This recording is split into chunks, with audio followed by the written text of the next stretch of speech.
mesmo assim ela desceu. Aleluia. Amados, eu profetizo nesta noite sobre tua vida.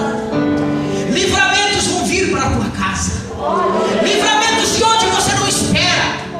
Livramentos de onde você nem pensa que vai vir. O Senhor vai enviar nesta noite. O Senhor vai enviar. E você vai ver a glória de Deus. E você vai ver Deus agir. Porque operando Deus, ninguém pode impedir. Aleluia. Aleluia. Amados, Deus muda o cenário da história.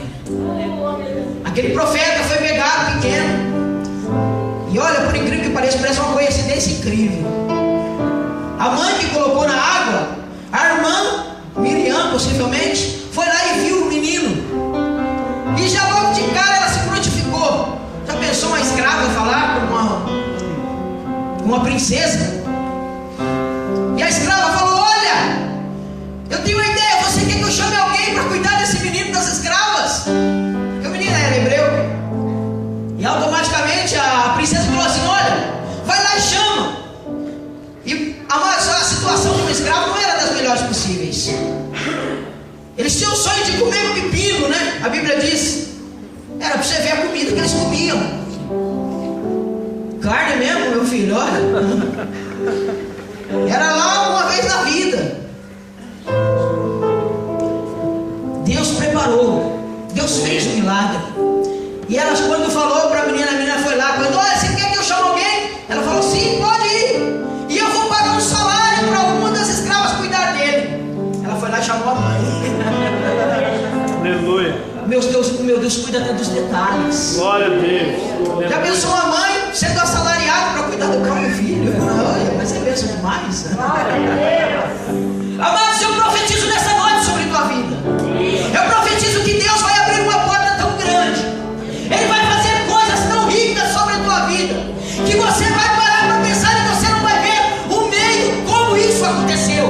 Você vai ver que as portas do inferno serão fechadas e as portas dos céus Deus vai abrir nesta noite. E Ele vai agir com poder e grande glória, e o seu nome será exaltado.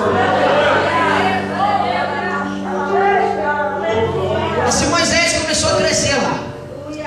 E mesmo sendo cuidado pela mãe e sendo cuidado pela princesa, ele achou que ele era um faraó. Imagina o sonho de um menino. Ele falou: opa, vou ser o líder disso aqui. Opa, olha que maravilha, Deus é bom demais.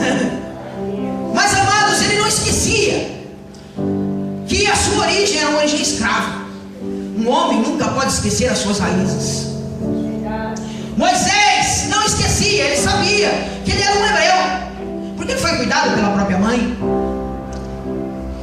de alguém que aprendeu os costumes egípcios, se preparava para ser faraó há 40 anos. Ele deixa tudo, porque ele viu um dia um homem batendo num escravo hebreu, um algoz batendo num escravo hebreu, e ele ficou tão furioso que ele foi lá e pulou na garganta daquele homem e falou: você está batendo num dos meus, para, eu sou faraó aqui. E aquele homem veio a morrer. Eu vou falar uma coisa para você: Deus nunca vai deixar a história da tua vida quieta. Deus nunca vai deixar a história da tua vida sem mover algumas coisas. O profeta é lapidado pelo meu Deus. Agora, de um homem que seria faraó, ele se tornou um assassino fugitivo. E ele correu por meio aos desertos para fugir. E durante 40 anos ele passou no deserto. Foi cuidar de umas ovelhinhas do seu sogro, casou. Foi cuidar das ovelhinhas do sogro e lá no deserto, no meio do nada. Um dia ele está lá novamente pensando na vida. 40 anos já tinha se passado, já estava com 80. Estava tudo sendo acabado, ele estava machucado.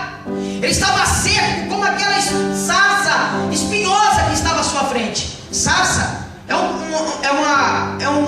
uma árvore de espinhos que nasce no deserto. Não pensa que é uma árvore bonitona, não, que não é. É uma árvore de espinhos. E ele olhava aquela sarça e ele via a sua vida refletida naquela sarça. Tanto é, mas porque ele estava no deserto, como é que ele vai levar ovelhas para ser pastoreado num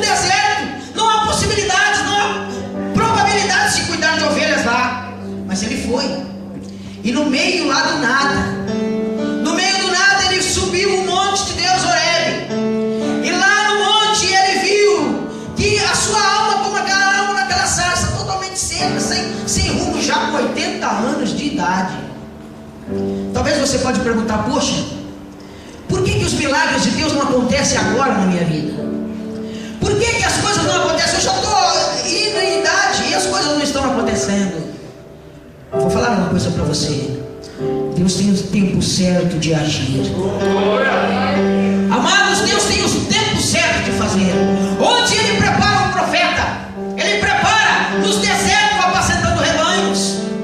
No capítulo 3, no versículo 1 de Êxodo, a palavra de Deus diz que Ele estava apacentando o rebanho de Jetro, o seu sogro, sacerdote de Midian, e o levou o rebanho para trás do deserto. Primeiro, Ele aprendeu lá no deserto a cuidar das dores da ovelha, mesmo tendo dores para ser curada. Amados, o profeta é isso. Às vezes ele tem dores no coração que ele não percebe que tem, ou mágoas, ou angústias que é melhor. Ele percebe que tem, mas ele não expressa, ele não coloca, e ele cuida, mas ele percebe que precisa ser também curado por Deus.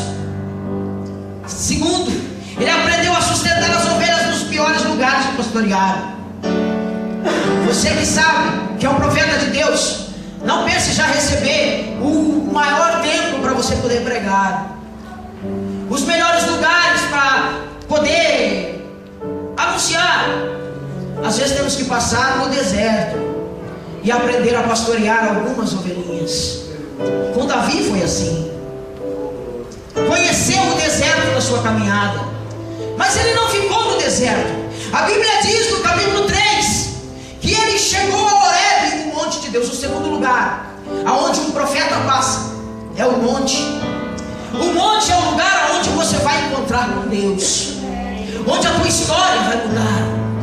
E ele escalou aquele monte tinha 5.000 metros de altura. Não era um montezinho pequenininho. Já pensou um senhor com 80 anos escalando um monte de 5.000 metros? 5.000 ou 3.000? Mais ou menos. É perto. Não me lembro o número exato agora. Mas o meu Deus fala com você nessa noite. Você quer encontrar com Ele? Pague o preço. Busque a Ele. Coloque-se no altar. Suba o monte. Suba o monte, profeta. Suba o monte. É momento de você subir o monte. É momento de você buscar a Deus. E lá no meio do nada, pensando que tudo estava perdido, ele sobe mais uma vez no monte. E ali ao lado, em lágrimas, ele começa a chorar. E de repente, do nada, a sarça começa a pegar fogo. Aleluia, aleluia. Era um fenômeno sobrenatural. Não tinha como aquela sarça pegar fogo e, pior, sem queimar nada. Amados, Deus, nessa noite eu te digo que Ele está levantando, Ele está, e do meio da sarça do nada, Ele veio, e veio uma voz falando: Moisés, Moisés, já pensou a sarça falando? Amados, o meu Deus faz isso por você.